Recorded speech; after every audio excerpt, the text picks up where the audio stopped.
ICM वर्धापन दिनाचा गुलाबी कपड्यातला आवाज जास्त येतोय, मागे कमी येतोय.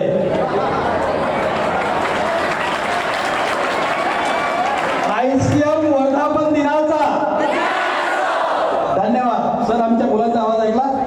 हे सगळे खेड्यापाड्यातले ग्रामीण भागातले विद्यार्थी आहेत, शेतकऱ्यांची पोरं आहेत. तुम्ही एकदा स्वतःसाठी टाळ्या वाजवा.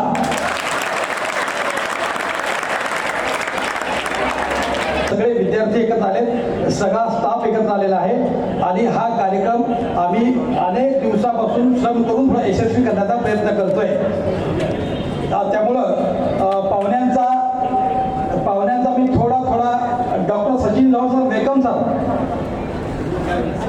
डॉक्टर सचिन जवळ सर व्यासपीठावर यावं. मी आता थोडक्यात तुम्हाला आता कार्यक्रमाचा पुढे नेताना मी वेळ जास्त घेणार नाही, शेरोशायरी जास्त करणार नाही, कविता वाचणार नाही, कारण आपल्याला कार्यक्रम टेक्निकली लवकर पुढे घेऊन जायचा आहे. तर मी पहिल्यांदा व्यासपीठावरच्या सगळ्या पाहुण्यांचा परिचय करून देतो. आजचे पाहुणे सत्कारमूर्ती माननीय संजयजी वायाळ यांचा परिचय तुम्ही घेणार आहात. Doctor Shubha Jawhar ma'am. Yes, हां ठीक आहे. यस, आम्हाला खुर्च्या कमी असल्यावर कोणाला वर बोलायला थोडी गोंची होते. ठीक आहे, तुम्हाला अडचण माझी लक्षात येते. त्यानंतर शेजारी वैशाली मॅम आहे, ज्या कंपनीच्या अधिकारी म्हणून काम करतात. त्यानंतर डॉक्टर शेजारी डॉक्टर सुभाष जवळ सर आहेत. त्यानंतर आपल्या कॉलेजचे डॉक्टर दिलीप साठा सर, आर्किटेक्चर. त्यानंतर रमाकांतजी पुलकुरवर सर आहेत. त्यानंतर आपले डायरेक्टर देशमुख सर आहेत. वैशाली मॅमच्या अलीकडून डॉक्टर कल्पना जवळ मॅम आहेत. त्यानंतर डॉक्टर सचिन जवळ सर आहेत आणि पाठीमागच्या साईडला कॅम्पस डायरेक्टर CS पद्माव सर आहेत आणि पॉलिटेक्निकचे प्राचार्य. सत्कार मूर्ती आपले वायर साहेबांचे वडील आहेत, बांधाचे वायर साहेब. तुम्ही थोडं वर नमस्कार करा. ते कंपनीचे डायरेक्टर आहेत ते doctor Syed Irfan sir. Syed Irfan sir Saudi अरेबियामध्ये 30 वर्ष नोकरीला होते, एक सायंटिस्ट आहे. त्यांची माहिती मी थोडी नंतर देण्याचा तुम्हाला प्रयत्न करतोय. सर, नमस्कार करा. आणि आपल्यासोबत आज एक छोटा पावला आहे, संजय वायाळ सरांची मुलगी आहे ईश्वरी वायाळ. जरा नमस्कार सर. खाली बसलेले आहेत. त्यानंतर प्राध्यापक आनंद हुंबे सर आहेत. त्यानंतर डॉक्टर रुक्माला बिराददार सर आहेत, विनोद शेकरे सर आहेत, शिवम जंजाळ सर आहेत आणि मंगल काळे मॅम आहेत. सगळे HOD आहेत. आपण याच्यासाठी टाळ्या वाजवूयात आणि आपल्या कार्यक्रमाला सुरुवात करूया. सगळ्या पाहुण्यांचं मी आयशम परिवारात स्वागत करतो. यानंतर मी सगळ्या पाहुण्यांना दीप प्रज्वलन करण्यासाठी निमंत्रित करतो. सगळ्या पाहुण्यांना दीप प्रज्वलन सगळ्या पाहुण्यांनी करावं असं मी त्यांना विनंती करतो. स्वागत समिती पुढे या.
स्वागताकडे वळून सगळी स्वागत समिती तयार आहे. स्टेजवर मी doctor Subhash Dhawal sir, doctor Sachin sir आहेत आपल्या त्यामुळे माझ्या सोडून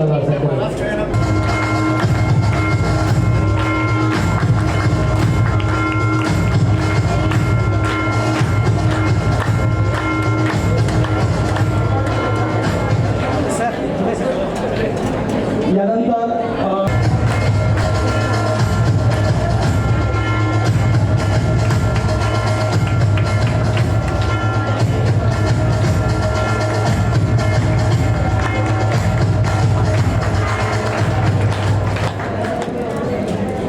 धन्यवाद मॅम. यानंतर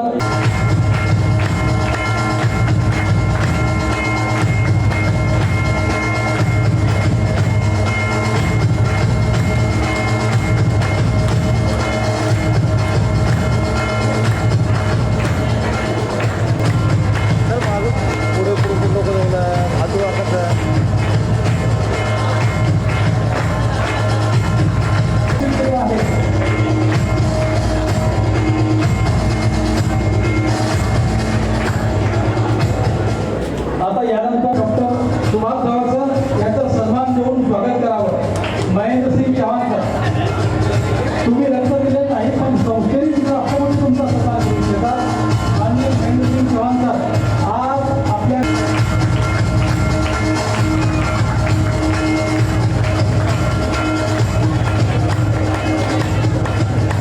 धन्यवाद महेंद्रसिंग चव्हाण सर. ही परंपरा आपण कायम ठेवूया. हे स्वातंत्र्य सैनिकांचं कॉलेज आहे त्यामुळे रक्तदान करायला आमच्याकडे भरपूर संख्या आहे. धन्यवाद. यानंतर आता अधिक वेळ न घेता आपले लाडके कॅम्पस डायरेक्टर माननीय पद्माव सर याला मी विनंती करतो की सर या कार्यक्रमाचं प्रास्ताविक आपण करावं.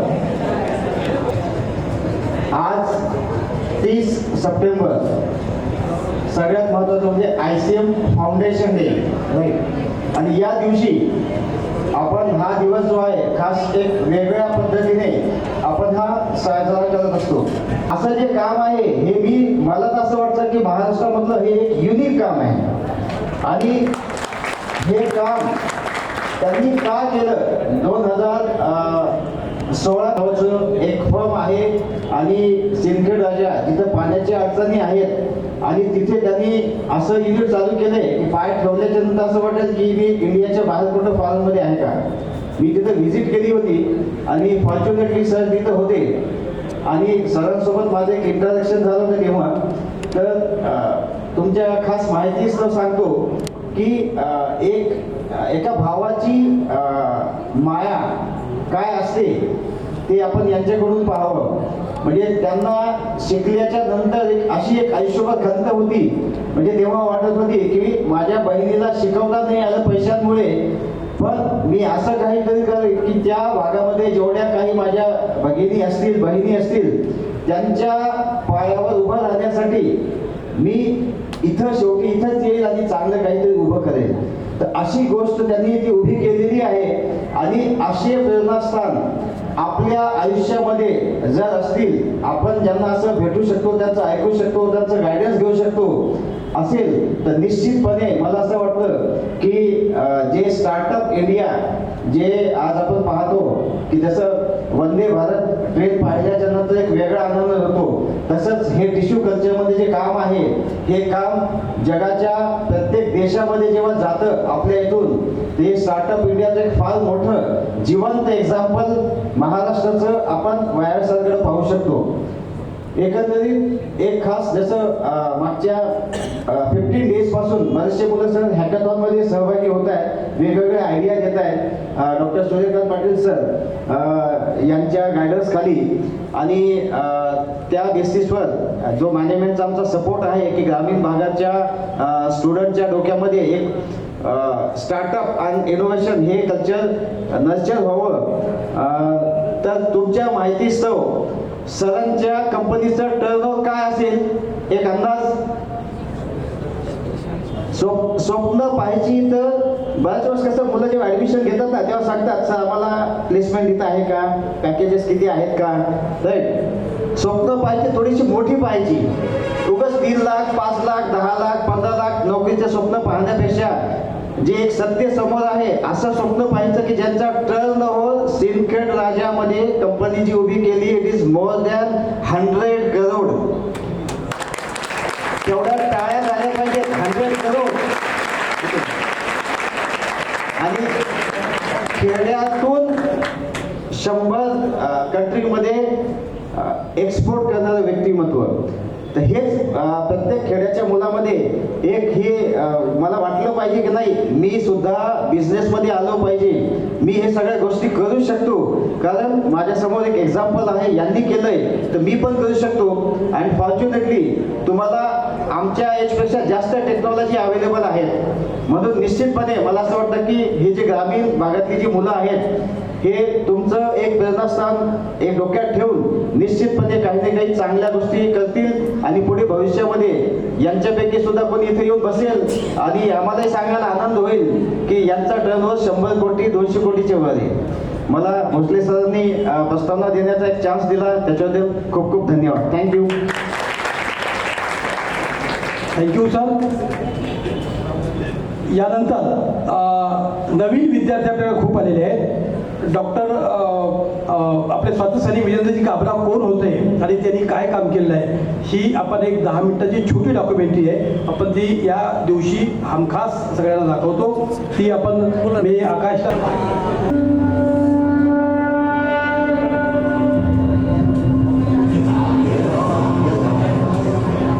1942 जो काळ होता, भारताचा स्वातंत्र्य लढा जोर धरला. निजामाची राजवट असलेल्या मराठवाड्यात त्यांचे भूत पसरले होते. हैदराबाद संस्थानात वंदे मातरम उच्चारण्यास बंदी होती. अशा मुस्कटदाबीच्या काळात एका छोट्या बंडखोर मुलानं शाळेत वंदे मातरम म्हटल्यामुळं त्याला शाळेतून काढून अन्यायाच्या विरोधात लढण्याचं बाळकडू मिळालेला हा बंडखोर मुलगा म्हणजेच स्वातंत्र्य सैनिक विजेंद्र काबरा. पुढे स्वातंत्र्य संग्रामाच्या या संघर्षात त्याला 2 वेळा जेल झाली. 15 ऑगस्ट 1947 भारत स्वतंत्र झाला. सर्वत्र आनंद पसरला होता. भारतीयांनी दिवाळी साजरी केली, पण मराठवाडा मात्र अजून पारतंत्र्यातच होता. संत भूमीचा मराठवाडा पेटून उठला. मराठवाडा मुक्तीसंग्रामाचे रणसिंग फुंकले गेले. स्वातंत्र्याची पहाट पाहण्यात या मोर्चात स्वातंत्र्यासाठी लढणारे सैनिक होते. त्यांच्याकडे हत्यारं होती, न्यायांनी करण्याची दुर्बिणी होत्या. वैजापूर तालुक्यातील 8 गावात त्यांनी स्वातंत्र्य घोषित केले. समाजवादी जनराज हे त्यांच्या स्वतंत्र राज्याचे नाव होते. भारत स्वतंत्र झाला त्यानंतर त्यांनी समाजवादी जनराज आनंदाने भारतात विनाट सामील करण्याच्या करारावर स्वाक्षरी केली. सरहद्द पेटविणारा स्वातंत्र्य सैनिक म्हणून त्यांचे नाव गौरवाने घेतले जाते. मराठवाडा स्वतंत्र झाला तरीही हा योद्धा शांत बसला नाही. संघर्ष हा त्यांच्या पाचवीलाच पोचलेला होता. आता त्यांनी वेगळी लढाई सुरू केली होती. स्वातंत्र्यानंतर ते सामान्य माणसाचे प्रश्न घेऊन लढले. त्यांनी स्वतःला सामाजिक, आर्थिक, शैक्षणिक चळवळीत झोकून दिले. मराठवाड्याला विद्यापीठ पाहिजे, नांदूर मधमेश्वर धरणातून मराठवाड्याला पाणी पाहिजे अशा लोकहिताच्या मागणीने सर्वे केले. समाजातील गरीब मुलांचा शोध घेऊन त्यांनी ते कॅम्पपर्यंत आणले. असाच एक कॅम्प पुण्याजवळ कुरळी देवाची येथे आयोजित केला होता. या कॅम्पला तत्कालीन पंतप्रधान इंदिरा गांधी यांनी भेट देऊन या प्रयोगाचे कौतुक केले होते. एवढेच नाही तर असे प्रकल्प देशभर राबविण्याची इंदिरा गांधी यांनी सूचना केली होती. या सूचना जय हिंद.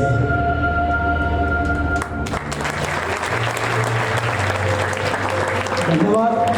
यानंतर मी स्वतः संजयजी वायर साहेब मी 3 तासाचा चित्रपट बनवू शकतो, कोणी जर 10 कोटी रुपये खर्च केले तर. पण मी केवळ या 3 तासाचं 15 मिनिटात याची मांडणी करण्याचा प्रयत्न केलेला आहे. काही ठिकाणी पाऊस वगैरे असल्यामुळे थोडंसं आवाजात थोडासा आवाज येतोय, तो सहन करा आणि 15 मिनिटाची बेस्ट प्रेरणादायक डॉक्युमेंटरी बघा.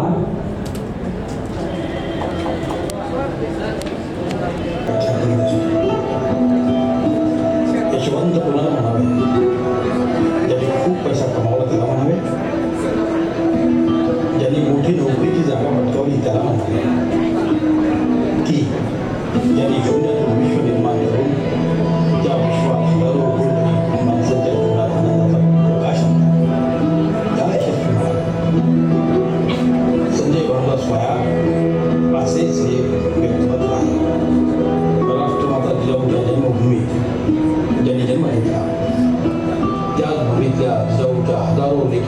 त्यांनी हाताला काम लावले.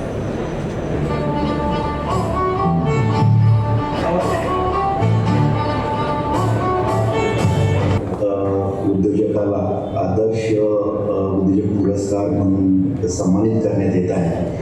त्याबद्दल मी खरंच ICM कॉलेजच्या मॅनेजमेंट, ट्रस्टी आणि सगळ्यांचं धन्यवाद करतो की त्यांनी माझ्या कार्याची दखल घेतली.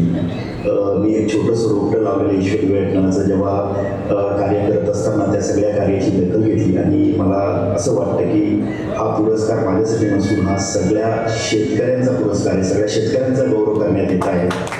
त्यामुळे मी खरंच धन्यवाद देतो आणि इथे सगळे जमलेले या कार्यक्रमासाठी जे आहेत या सगळ्यांचं मी स्वागत करतो.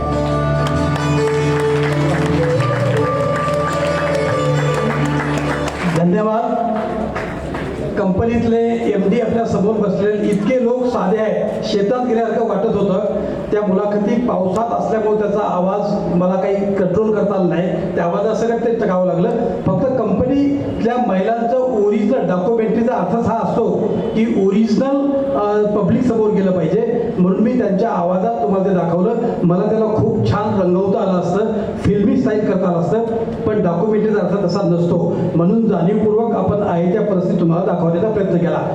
आपण यानंतर पाहुण्याला ज्या गोष्टीसाठी तर निमंत्रित केलेला आहे असा आदर्श उद्योजक पुरस्कार देऊन आपण आज पाहुण्याचा सन्मान करणार आहोत. आकाश, बाकीची वर्धापन दिवस असतो, यानंतर सगळ्या स्टाफला आणि विद्यार्थ्यांना एक विनंती करतो की हा आपला ऑफिशियल कार्यक्रम असतो, यानंतर ऑफिशियल तुम्हाला यामध्ये सहभागी व्हायचं असतं, त्यामुळं विद्यार्थ्यांचा सहभाग, स्टाफचा सहभाग हा ऑफिशियल असतो, लक्षात ठेवा.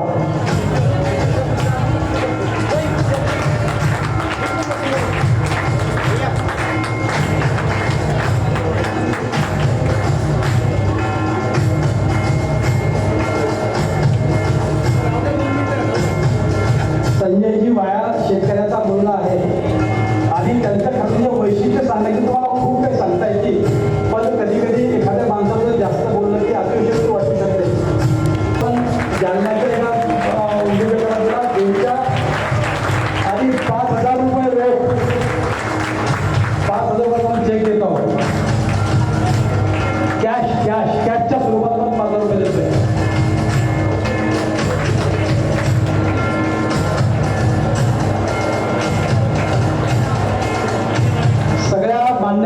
मान्यवरांचं आभार.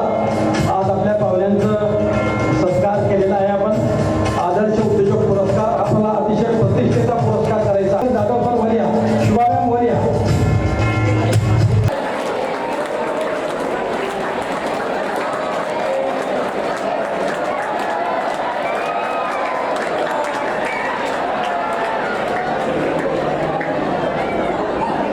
एकदा विद्यार्थ्याकडून हॅपी बर्थडे जोरात होऊ द्या. वा, बेस्ट आवाज. गुलाबी ड्रेसमधून आवाज कमी आलाय.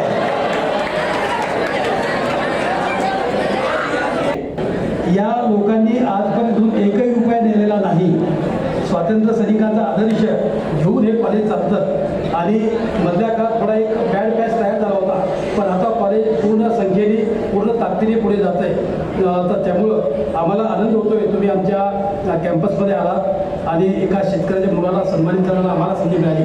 तर या सगळ्या सत्काराबद्दल तुम्हाला काय वाटतं ते तुम्ही तुमच्या मनोगतात मांडावं. मी तुम्हाला निमंत्रित करतो. तुम्हाला वेळेचं बंधन नाही. गुलाबी कपड्यातले ड्रेसमधले विद्यार्थी थोडंसं अध्यक्ष माननीय डॉक्टर साहेब, त्यांच्या मिसेस आणि मला वाटतं कार्यक्रम आणि मला बोलण्याच्या अगोदर ऑलरेडी आपण त्यांचा बड्डे तर साजरा केलाच आहे, तरी पण आमच्या ईश्वर परिवारातर्फे तुम्हाला मॅडम वाढदिवसाच्या हार्दिक हार्दिक शुभेच्छा. इथं उपस्थित असलेले सर्व विद्यार्थी, हा योगायोग आहे की माझे वडील गोंदाची वाया, आई शालुताई वाया, आमचे vice president doctor Irfan sir, Bhosale sir, माझी कन्या योगायोगाने इथे आहे ईश्वरी, माझ्या खांद्याला खांदा म्हणण्यापेक्षा माझे स्वप्न जिने तिचे स्वप्न बनवले अशी माझी बायको, लाडकी बायको वैशाली.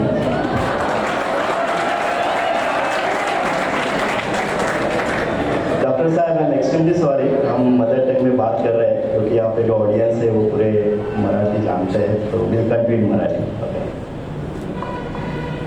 तर माझ्या मित्रांनो, मला खरं पाहिजे ना, आज खूप आनंद झाला. परत मला बालपणीचे दिवस आठवले. त्याचं कारण औरंगाबादचं आणि माझं नातं हे फार जवळचं आहे, मी तुम्हाला सांगेनच. 30 मिनिटापेक्षा जास्त वेळ घेणार नाही, कारण बाकीचे उन्हात जे बिचारे आहेत तिकडे. सरांनी 15 मिनिटं सांगितले, मी खरं बोललो की अजून 15 मिनिटं मी घेत आहे. 30 मिनिटं हे सुरू करण्याच्या अगोदर एक तुम्हाला छोटीशी गोष्ट सांगतो. एक छोटंसं गाव असतं, त्या गावामध्ये एक गरीब कुटुंब राहत असतं. त्या गरीब कुटुंबामध्ये एका मुलाचा जन्म होतो. तो गरीब कुटुंबामध्ये जन्माला आलेला असल्यामुळे पडेलचं काम करत असतो तो मुलगा.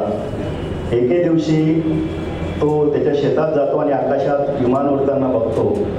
आणि जेव्हा ते विमान बघतं तर त्या गरीब घरातल्या मुलाच्या डोक्यात येतं की मला एकदा विमानात बसलं पाहिजे, ते विमान काय असतं ते बघितलं पाहिजे. तो मुलगा दुसऱ्या दिवशी शाळेत जातो आणि त्याच्या गुरुजींना, मास्तरांना विचारतो की गुरुजी या विमानात बसायचं आहे तर काय करावं लागतं. तर गुरुजीच असतात.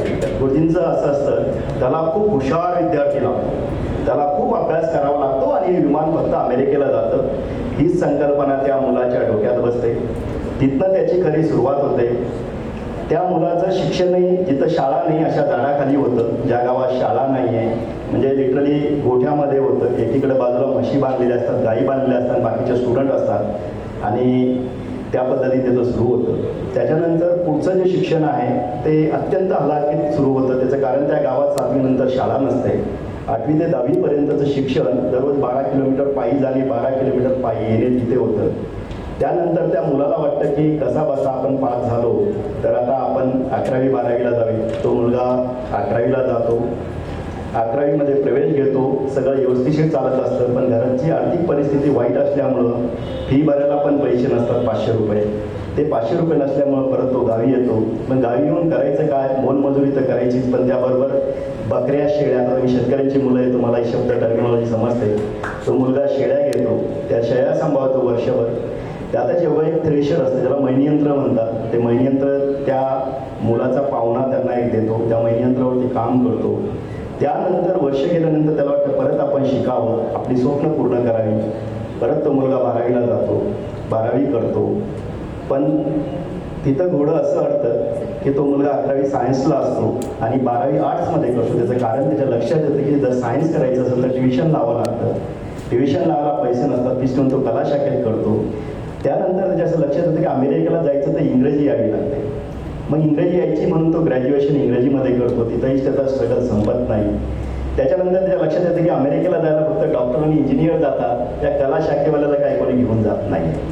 त्यानंतर तो मॅनेजमेंट, टॉपमोस्ट मॅनेजमेंट कॉलेजमधनं MBA करतो आणि एक दिवस त्याचं स्वप्न पूर्ण होतं. ते स्वप्न पूर्ण झाल्यानंतर तो परदेशात जातो, बरीच वर्ष राहतो. परत त्याला वाटतं की माझ्या मातृभूमीचं, माझ्या मायभूमीचं, माझ्या कम्युनिटीचं, माझ्या मित्रांचं, माझ्या आईवडिलांचं, माझ्या सगळ्या समाजाचं मी काहीतरी देणं लागतो, ऋणी लागतो. म्हणून तो मुलगा मायदेशात परत येतो आणि एक व्यवसाय सुरू करतो. मित्रांनो, ही काही स्वदेशची स्टोरी नाही, ही तुमच्यासमोर उभ्या असलेल्या संजय वायाची स्टोरी आहे.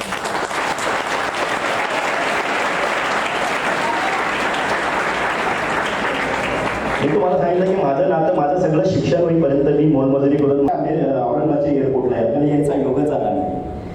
तर इथं जेव्हा मी ग्रॅज्युएशनला औरंगाबादला आलो, देवगिरी कॉलेजमधनं मी BA इंग्लिश लिटरेचर केलं. त्यावेळेस इथं खूप हालाकीची परिस्थिती होतीच आहे, पण मला एक जाणवलं की एक जिद्द आणि आपल्या जर प्रामाणिक प्रयत्न असेल तर आपण काही करू शकतो. त्याचबरोबर तुम्हाला एक छोटीशी स्टोरी सांगतो. आणि शेतकऱ्यांची मुलं मुली आहे तुम्ही, आपण फार जुगारी असतो. म्हणजे शेतकऱ्याच्या मुलांमुलींमध्ये जो गुण आहे तो शहरातल्या मुलामुलींमध्ये नसतो, हे मी जवळून बघितलेलं आहे. तर आम्ही लेबर नाक्यावरती उभं राहायचो सर, म्हणजे जे काम येईल ते काम करायला जायचो. लोक यायचे, घेऊन जायचे. तुमच्या इथे मला माहिती नाही, आता मी बरेच वर्ष तिकडे गेलो नाही, कारण परदेशात 10-12 वर्ष राहिल्यानंतर काय इकडं हे नाही झालं. पण औरंगपुऱ्याला एक नाला होता, आता ऐका नाही माहिती नाही. आम्ही लेबर नाक्यावरती उभं राहिलो आणि तो माणूस आम्हाला घ्यायला आला. आम्ही तिघं मित्र होतो की तुम्हाला काम आहे, काम फक्त 2 2 घंट्याचं आहे आणि नाही निघत नाही, आम्ही वरती आलो. तर मला एक काम करा, 45 घ्या आणि म्हैस बाहेर काढा. मग आमच्या लक्षात आलं की 5 रुपये अजून भेटतात. आम्ही गेलो, आमचा एक मित्र होता, कडकन तिच्या शेपटीला चावला, म्हैस एका मिनिटात बाहेर, म्हैस बाहेर आली एका मिनिटात. तर मला असं म्हणायचं की हे स्टोरी सांगण्याचं कारण असं आहे की नेहमी प्रॉब्लेमवरती काम करू नका मित्रांनो, सोल्युशनवरती काम. ज्या माणसाला you should be the solution oriented person, सोल्युशनवरती काम करा, जग तुमचं. त्याकरता नक्कीच सोल्युशनवरती काम करा. आता बऱ्याच लोकांना असं, मी जे बोलणार आहे, मी ॲव्हरेज विद्यार्थी होतो, मला काय फार चांगले मार्क्स पाडायचे आहे. आमच्या काळामध्ये असं होतं की 10वीला जर एक 70% जर मार्क पडले तर डीएडला ॲडमिशन भेटायचं. डीएड माहिती ना तुम्हाला, मास्टर व्हायचं. आणि मास्टरला सगळ्यात जास्त स्कोप होता त्या काळातला. मास्टर झालं की लगेच नोकरी, लगेच बाईक. म्हणजे बाकीच्याला कोणीच बाईक बोलायची, फक्त मास्टरला बाईक. हो, काय चांगला पगार असायचा ग्रामीण भागेमध्ये. योगायोग मला काही तेवढे पर्सेंटेज पडले नाही आणि मी मास्तरीने झालो, म्हणून मी काहीतरी वेगळा उद्योजक झालो. तर मला इथे हे सांगायचं की मला जेव्हा मी अमेरिकेमध्ये गेलो, कारण अमेरिकेमध्ये जाण्याची गरिबी खूप जवळून बघितली होती. काही करून अमेरिकेत पैसे कमवायचे. मी तिथे राहिलो, जर्मनीत राहिलो. जगातल्या टॉप कंपन्यामध्ये मी काम केलं. मायक्रोसॉफ्ट, ॲक्सेंचर, IBM, CSC, या सगळ्या टॉप कंपन्यामध्ये मी काम केलं. Started career as a business analyst to the programme director of the Europe for particular vertical. आणि त्याचबरोबर मी जेव्हा तिथे रमत होतो तर मला पैसे भेटत होते. माझे जे स्वप्न होते, आपल्याला तरुण वयात प्रत्येकाला वाटतं ना, चांगली गाडी असावी, चांगलं घड्याळ असावं, स्टायलिश राहावं, हे सगळं पूर्ण झाल्यानंतर माझ्या लक्षात आलं की नाही यार, मला काहीतरी केलं पाहिजे. त्याचबरोबर माझ्या मित्रांनो, तुम्हाला मला एक सांगायचं आहे की तुम्ही पॅशनेट असला पाहिजे, हेल्थकडे तुमचं लक्ष पाहिजे, तुमच्या हॉबीज तुम्ही जपल्या पाहिजे. आज योगा मी बघितला, मी जेव्हा सरांशी बोलत होतो आणि सरांनी त्यांचं वय सांगितलं की मी या वयाचं आहे. सरांचं वय मी तर सगळ्यात देखत सांगणार नाही. आणि मला खरंच 5 मिनिटं लाज वाटल्यासारखी झाली स्वतःची की यार, I should work on my health. म्हणजे जी फिजिक त्यांनी मेंटेन केलेली आहे ते खूप महत्त्व आहे. म्हणजे मला तुम्हाला संदेश द्यायचा आहे की आपण दुसऱ्या टप्प्यात बोलूच आपल्याला काय करायचं, पण तुम्हाला जर जग जिंकायचं असेल ना तर तुमची हेल्थ महत्त्वाची पाहिजे, तुमची बॉडी हेल्दी पाहिजे. तुमची बॉडी हेल्दी असेल तर माइंड हेल्दी असेल, आणि माइंड हेल्दी असेल तर हेल्दी थॉट प्रोसेस असेल, आणि हेल्दी जर थॉट प्रोसेस असेल तर रिझल्ट बी हेल्दी असते. So that you must work on. आजच्या तरुण पिढीमध्ये मी सगळ्यात तेच बघितलं की हेल्थकडे फार दुर्लक्ष झालेलं आहे. तर माझे सगळ्यांना माझी हात जोडून विनंती आहे, ज्या काय वाईट सवयी त्याचं नाव मी काही घेणार नाही, कृपा करून जर जमलं तर आज परत सोडून द्या, डिसिप्लिनमध्ये या, जग तुमचंच आहे. परत एकदा सांगतो, कृपा करून.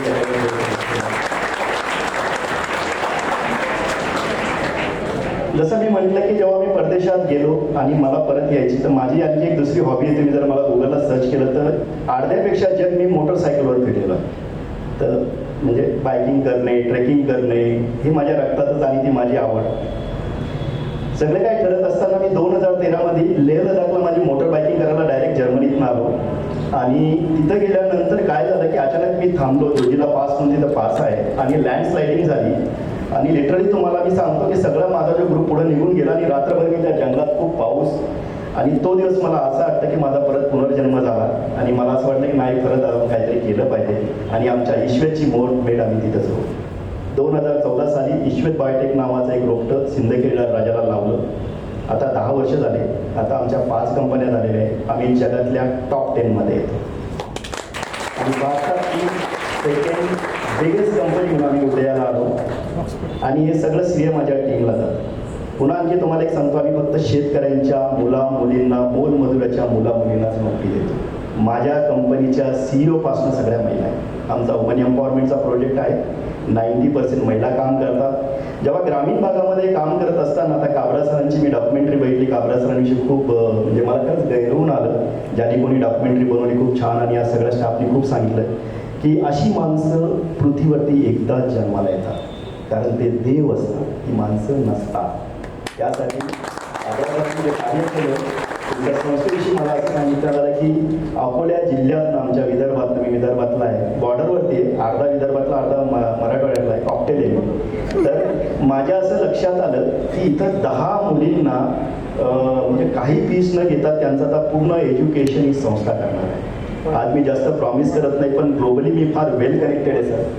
मी तुम्हाला प्रॉमिस न करता एक आश्वासन देतो, जगातल्या जेवढ्या टॉप लोकांना, टॉप लेवलच्या लोकांना तुमच्या कॉलेजला कनेक्ट करता येईल तेवढा करण्याचा मी प्रयत्न करेन. 100%. कारण मी बऱ्याच इन्स्टिट्यूशनला जातो, राष्ट्रीय आंतरराष्ट्रीय अवॉर्ड मला खूप भेटले, पण मी तुमच्या संस्थेत आल्यापासून मला सर बोलले, भोसले सर, की आमचं खूप साधेपण आहे. मला तो खूप भावला. म्हणजे लिटरली मी जेवणापासून इथं आल्यापासून ऑब्झर्व केलं आणि बघायचं कन्स्ट्रक्शन चालू आहे, तिथेही तुम्ही इतक्या उत्तम रीतीने हा प्रोग्राम भरवला, ते खरंच सगळं श्रेय मानलं. काय होतं की जर कधी मोठं एम्पायर उभं करायचं तर मला चांगली टीम असणं खूप आवश्यक आहे, आणि ती टीम नसेल तर काहीच होत नाही. तुमचे ट्रस्टी खूप चांगली हे आहे. परत मी थोडंसं आमच्या ईश्वेतकडे येतो, म्हणजे तुम्हाला थोडंसं कोरिलेट करतो स्टडीला. जेव्हा मी कंपनी चालू केली, तुम्हाला मी सांगतो, आमची 5व्या दिवशी कंपनी बंद पडली.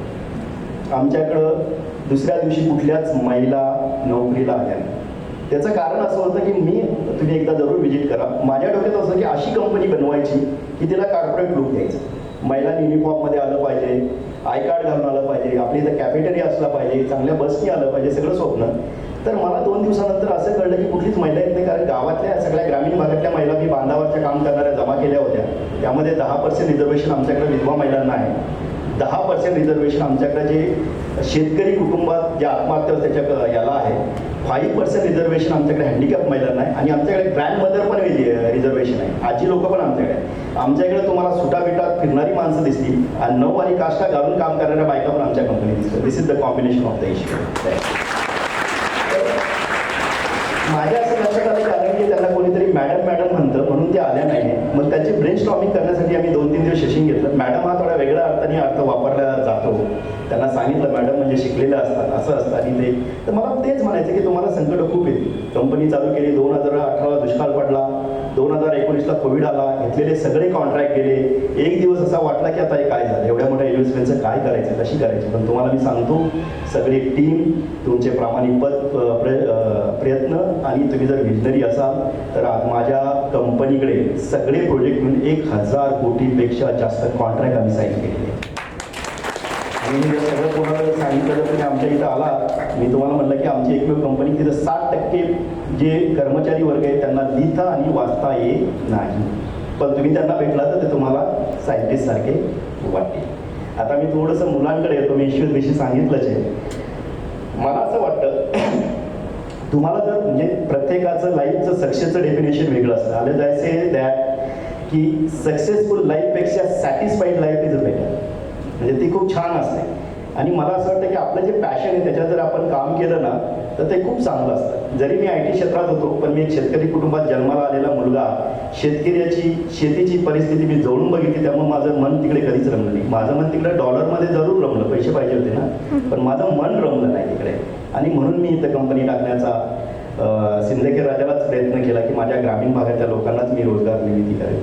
तर मला असं सांगायचं या माध्यमातून तुम्हाला की नोकऱ्या, तुम्हाला वाईट नका वाटतं, पण नोकऱ्या हा कन्सेप्ट आता हळूहळू कमी होणार आहे. आताच ईश्वरीने सांगितलं, तुम्हालाही माहिती हे आहे, आता आमच्यापेक्षा तुमची जनरेशन फार फास्ट आहे, म्हणजे पटकन काहीतरी करते, कारण technology, because you guys are technology supported गाई.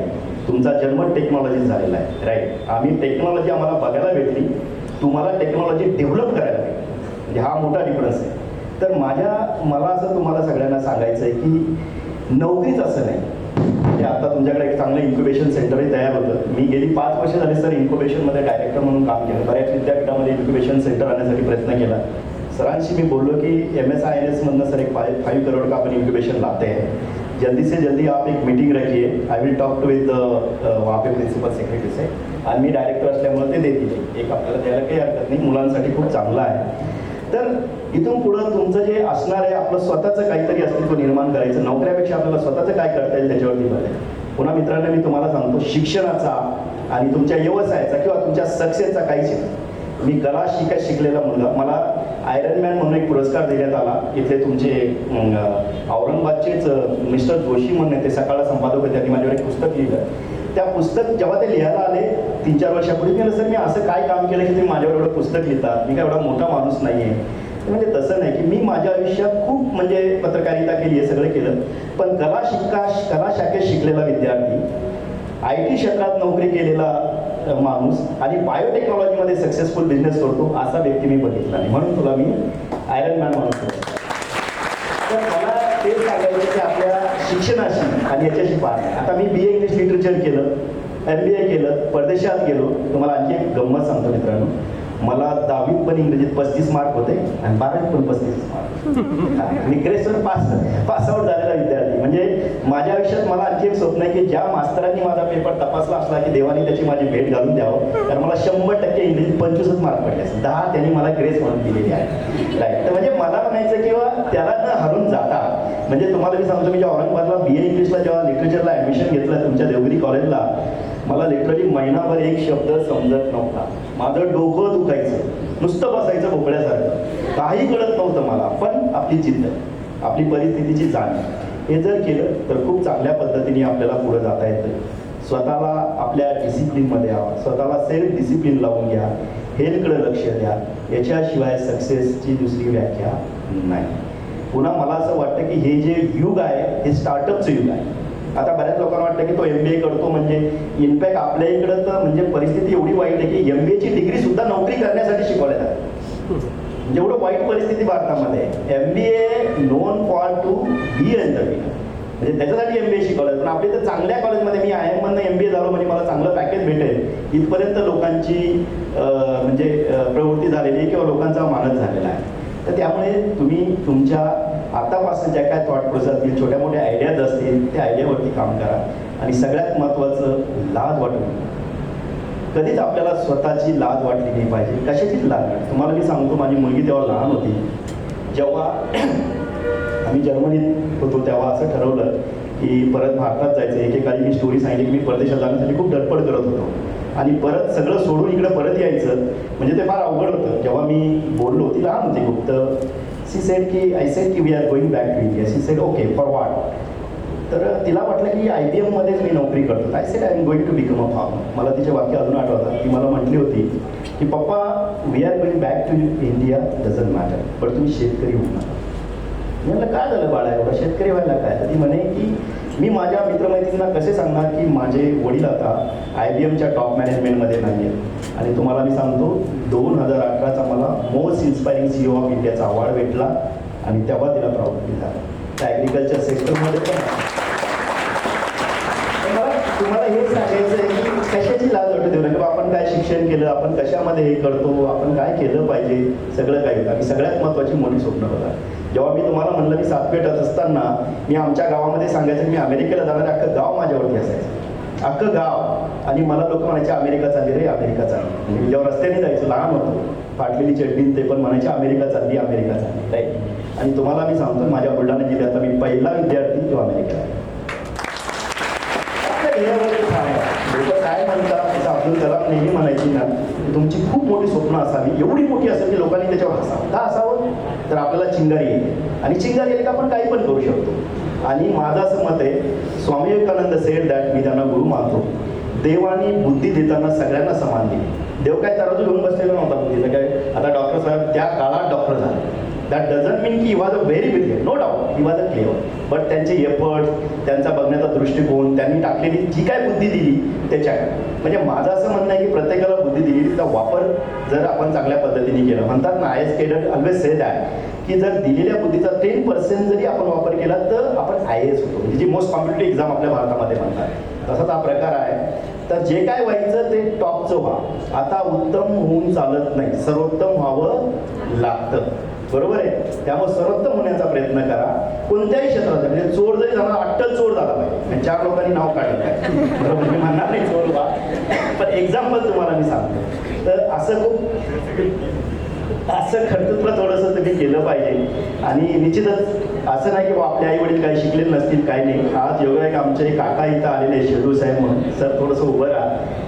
का सांगतो माहिती आहे का, हे किनगाव राजाला छोटेसे डॉक्टर ज्यांनी स्वप्न बघितलं होतं की माझ्या मुलाला मी IPS करेन, एका मुलाला मी कमिशनर करेन.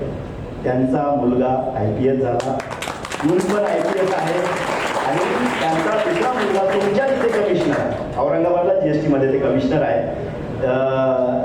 आपल्या सुनबाई मुंबईला DC आहे, DC's आहे मला वाटतं, DIG आहेत त्या, आणि मुलगा नागपूरला DIG. म्हणजे असं काही नाही की सर्वसामान्य माणसाचं कोणी काही होऊ शकत नाही. पुन्हा मी तुम्हाला आणखी लिहून देतो मित्रांनो, ज्यांच्या आयुष्यामध्ये स्ट्रगल असतो ना तेच इतिहास घडू शकतात. इतिहासाचे पाने उलटून पहा, ज्यांच्या आयुष्यामध्ये स्ट्रगल असतो तेच इतिहास घडत. असा इतिहास घडत नाही.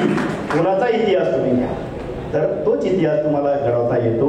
जास्त वेळ न घेता, बराच वेळ झालेला आहे, जास्त वेळ मी बोलणार नाही आहे, पण परत एकदा मी आणखी 2 गोष्टी आणखी नमूद करतो. स्वामी, मला तुमच्या कॉलेजच्या 2 गोष्टी खूप आवडतात. इतकं सुंदर स्वागत तुम्ही केलं ना, एवढ्या माझ्या लग्नात सुद्धा पूर्ण नाही केलं. मला बायकोसोबत परत लग्न झालं. तर त्याच्याबद्दल मी खरंच तुमचा ऋणी राहील आयुष्यभर की एवढं चांगलं स्वागत तुम्ही आमचं केलं. त्याचबरोबर छोट्या मोठ्या गोष्टीचं ध्यान देऊन माझ्या बायकोचा वाढदिवस होता, तिचा वाढदिवस साजरा केला. म्हणजे बायको आता वर्षभर रागवणार नाही की वाढदिवसाच्या दिवशी मला कार्यक्रमाला येईल. माझं काम तुम्ही केलं, सरांनी पण केलं तापातता, तर ते छान झालं. म्हणजे तेही एक सिद्ध झालं. आणि एवढा चांगला जोश मी कुठल्याच कॉलेजमध्ये बघितला.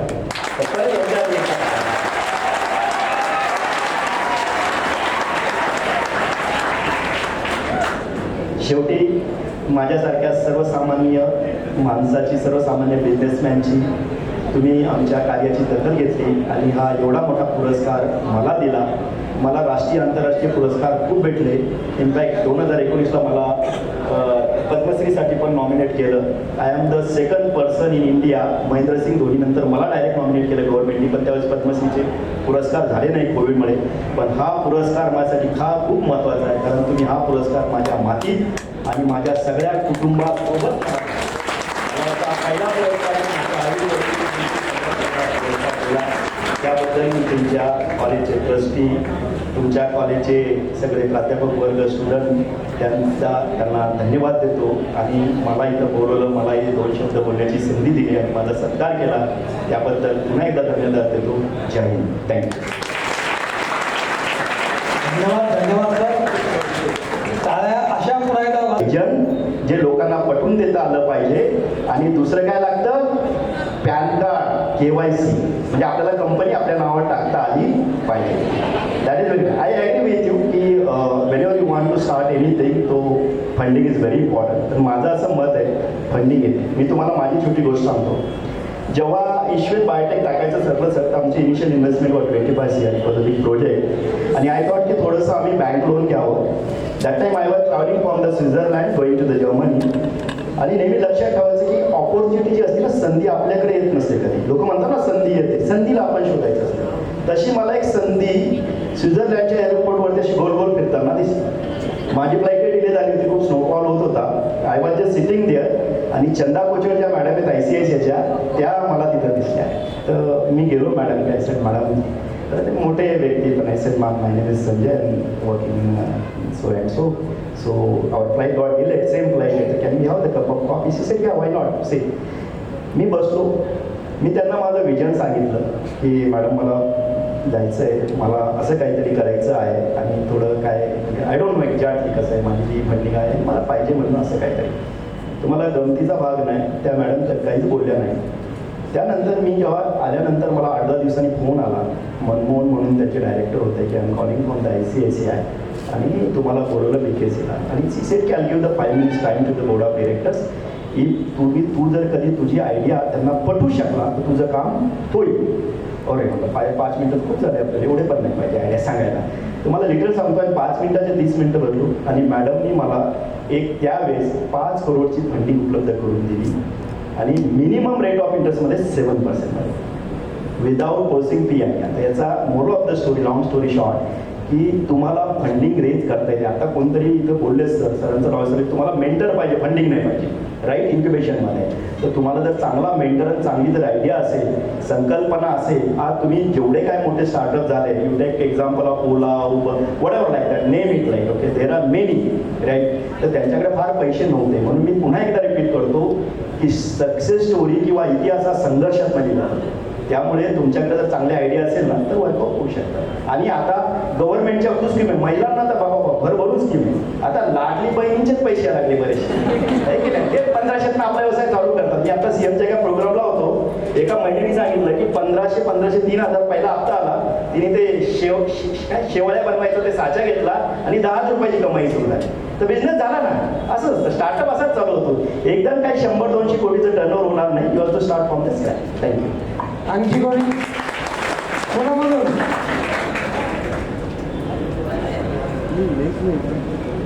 नाही ना? नाही. मुलं अभ्यास जास्त करतात. नमस्कार. मी तुमच्या गावाजवळचा दुसरपीठचा सिंडिकेट राजा तालुक्याचा. मला एक विचारायचं होतं, सक्सेससाठी डिग्री महत्वाची का स्किल? Very good question. तुमचे एक्सपिरियन्स.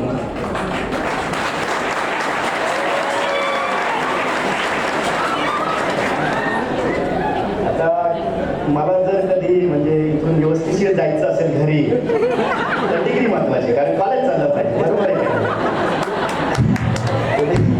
तुम्ही लोक जर मला सपोर्ट करणार असेल कॅम्पसच्या बाहेर काढायला तर उत्तर देऊ का?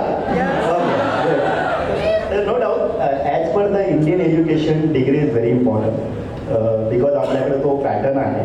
ओके, जर तुम्हाला डॉक्टर व्हायचं असेल, लायसन्स मिळालं, तुम्हाला MBBS करावंच लागतं. इंजिनियर व्हायचं असेल तुम्ही BE केलीच पाहिजे. बरोबर आहे. पण माझं असं मत आहे की आता ट्रॅडिशनल एज्युकेशन बंद झालं आहे. ट्रॅडिशनल एज्युकेशनचा काही फायदा नाही.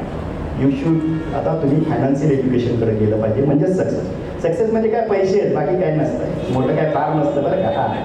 तर काय असतं की स्टेजवर मला इथं बोलायची संधी दिली, 4 पैसे आले म्हणून मोठ्या गप्पा, परत तुमच्याकडे आले की तेवढंच खाली गप्पा, असंच असतं. तर मला असं वाटतं की स्किल सेटवरती खूप भर द्यावा. Recently I went to the China आणि माझ्या लक्षात आलं की चायनामध्ये स्केलअप करण्याची, स्किल डेव्हलप करण्याची लिटरली फॅक्टरी त्यांनी केली. घराघरात स्टार्टअप आहे, घराघरात स्टार्टअप आहे. तर डिग्रीपेक्षा आय वुड सजेस्ट दॅट किंवा आय वुड से दॅट की डिग्रीपेक्षा तुम्हाला स्किल असणं खूप महत्त्वाचं आहे. आणि आजची ही काळाची गरज आहे. बऱ्याचशा कॉलेजमधनं मुलं बाहेर पडतात आणि ते इंडस्ट्री मॅच नसतं, आणि इंडस्ट्री मॅच नसल्यामुळे त्यांना जॉब भेटत नाही. आपण काय IIT वाल्याला एवढा जॉब भेटला, IIMला त्याला भेटला, असं भेटला, आपल्याला भेटतच नाही. पण आता मी जेव्हा तुमच्या कॅम्पसमध्ये डिस्कशन केलं, माझ्या असं लक्षात आलं की तुमच्याकडं ॲडेड कोर्सेस खूप केले जातात. किंवा आता माझ्या मुलीने सांगितलं तुम्हाला बरंच काय करण्यासारखं आहे. तर मला असं वाटतं की डिग्री जरूर करावं. डिग्रीनी माणूस डिसिप्लिनमध्ये येतो. बरोबर आहे की आपल्या कॉलेज जीवन पण एक लाईफ असतं, बरोबर, तेही जगायचं असतं, फार मजा असते. तर त्याच्यामध्ये डिग्री केलीच पाहिजे. पण डिग्रीला प्राधान्य जास्त न देता तुम्ही जर 80% आपल्या तुमच्या स्किलला द्यावं, 20% डिग्रीला द्यावं. थँक्यू. धन्यवाद. जिथे प्रश्न असतात तिथं उत्तर असतात. आता खरं म्हणजे गुलाबी वर्गाची मला जास्त काळजी आहे. तर आपण आता फक्त आपला अध्यक्ष समारोप आहे आणि त्यानंतर जाधव सर आभार मानणार आहे आणि राष्ट्रगीतांनी शांत होणार आहे. तत्पूर्वी हॅकॅथॉनमध्ये कोणकोणते विद्यार्थी सहभागी झाले होते त्यांनी व्यासपीठावर यावं, त्याला सर्टिफिकेट देणार आहे. हॅकॅथॉनचा उच्चार बरोबर आहे का? तर मी 12वी नापास झालेला आहे. तर त्या विद्यार्थ्यांनी व्यासपीठावर यावं.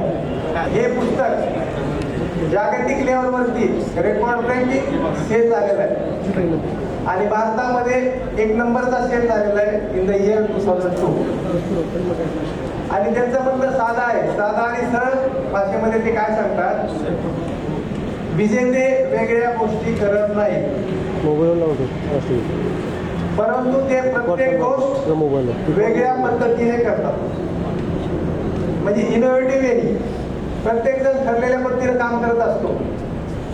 तर त्या साधनाच्या व्यतिरिक्त आपण ती गोष्ट इफेक्टिव्हली दुसऱ्या मार्गाने करू शकतो का, त्याचा विचार करणे म्हणजेच आउट ऑफ बॉक्स. आणि आजचं व्यक्तिमत्व किंवा आजचे जे गेस्ट आहेत is out of box thinking.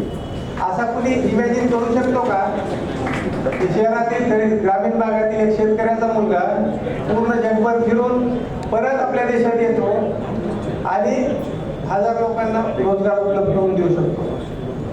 तर हे एक आपलं आदर्श व्यक्तिमत्व आपल्यामध्ये आज आलेलं आहे. त्यांनी आमच्या विनंतीस मान देऊन आपला वेळ दिला, विद्यार्थ्यांना मार्गदर्शन केलं. त्याचबरोबर इथून पुढे संस्थेशी कनेक्ट राहून त्यांच्यापर्यंत जे काय करता येतं नॅशनल लेवलवरती, इंटरनॅशनल लेवलवरती त्यांनी सपोर्ट करण्याचा आश्वासन दिलेलं आहे. त्यानिमित्त त्यांचा आभार मानतो.